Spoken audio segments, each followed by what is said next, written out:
Welcome to Building Accountability, Easing the Transition from Middle School to High School. My name is Tracy Lanier, and I want to thank you for taking the time to be here today.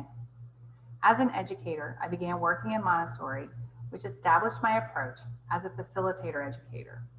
Working with those students aged 2 to 6 allowed for observation and how children approach learning. I've gone on to teach grades K through 12 in public schools in a variety of content areas. Included in this journey were opportunities to work as a school librarian, a dean of students, an MTSS coach, and a test coordinator. I currently work at a campus that is solely 9th grade students. We have the unique opportunity to watch the transition with little influence of upperclassmen. My course is titled Freshman Seminar, and I work in a wall-to-wall academy model. This means our students balance content with opportunities to work in real-world settings. During my course, students explore careers, colleges, learn about employability skills, and dive into financial literacy. As a part of this course, students learn using a wide range of tools that reflect the world around them. They will use different types of software, learn to advocate for themselves as a communication skill, and collaborate with others. I'm excited to share some of the tools we use daily and how I use them as their teacher. This year's 9th graders needed more support than ever as they entered high school, and the 2020 school year required me to bring my A game with technology and accountability. Today we will look at platform options, attendance and grades, daily lessons, feedback, and getting collaborative. As you can see, there are many options one can use to help students as they transition to high school. However, these options can be used by any teacher in this new world of virtual learning. While I will reference specific programs based on my district use policies, similar platforms can be found under a variety of brands, and I encourage you to go back to your products, dig into the settings, ask your school-based tech and your neighbor to help you as you integrate these products into your own classroom. As high school teachers, we are ready to begin learning right away. Students are moving into high school, but may not be used to the independent learning that teachers now require. Is this right? Is this on the test? This is hard, but you didn't tell us. These are common statements and questions asked daily in the 9th grade classroom. Parents, as well as teachers, are expecting these students to become more independent as they move into high school. Harry Wong quotes never go out of style. The most successful classes are those where the teacher has a clear idea of what is expected from the students, and the students know what the teacher expects from them. We cannot hold students accountable for that which they have not been taught. This holds true both in the classroom, out of the classroom, with PBIS, on the bus, on field trips, and when they leave us and go out into the world, ready for their career. In 2020, Bitmoji Classrooms became all the rage. A Bitmoji Classroom is quite simply a slide with pictures and embedded internet links. Your school may have been using them for years and called them class links or simply referenced as the student page. This was a place for students to access the online sites provided by your district, often not requiring any additional login if they were signed on in school. A Bitmoji Classroom works in the same way, with the only difference being that it is class specific. And you can always add that fun little avatar that looks like you. Online platforms in the classroom make documentation easy. Whether you will be using a one-to-one device for daily teaching or simply during assessments, monitoring software really helps with accountability. This type of software allows you to help a student from your desk as you can interface with their computer to help them find a site, stay on task, or even a quick editing opportunity. When students are taking tests, you can ensure that only the test link is open. You can also push out any video, article, or activity you want every student to use at the same time.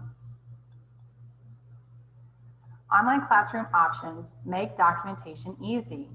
Work can be attached as it's completed, allowing for students to share the work with the teacher during the progress, as well as when it's finished. This in turn allows the teacher to ensure that directions are understood, the student is actually working on the correct work, and once that student turns it in, that timestamp is clearly marked.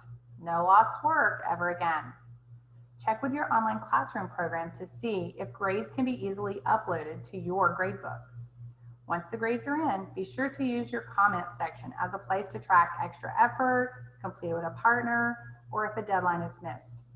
This will really increase your home connect contact, keep parents and guardians informed throughout the semester or the year, and can also increase your positive contacts, encouraging students to really monitor their grades.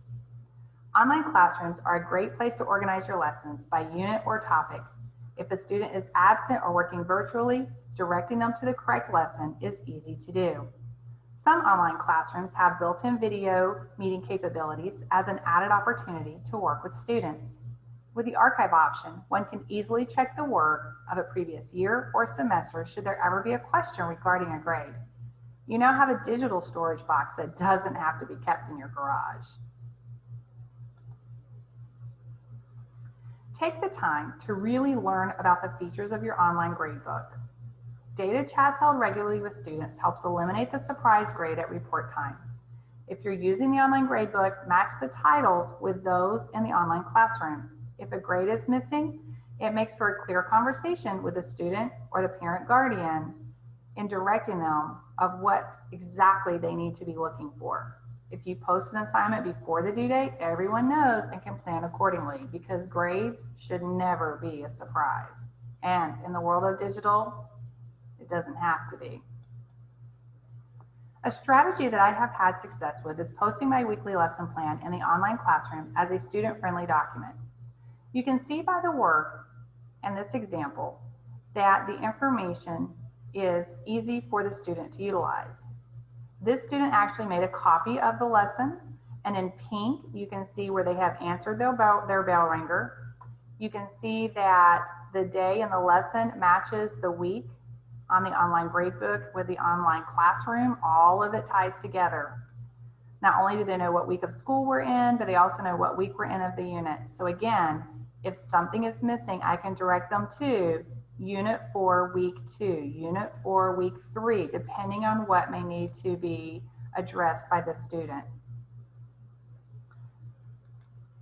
I make sure that when I have a substitute teacher, they get the exact same copy along with their letter welcoming and thanking them for taking my class. The students know exactly what to do. The substitute teacher knows exactly what they're supposed to do. My student leaders can help their classmates should they need it. And again, the students that may need the extra support by having smaller chunk directions, everything is there. So my students that might need accommodations, I'm meeting their needs. The students that are ready to take on the next lesson can absolutely look to see what's coming. If the student is absent, the information is already available.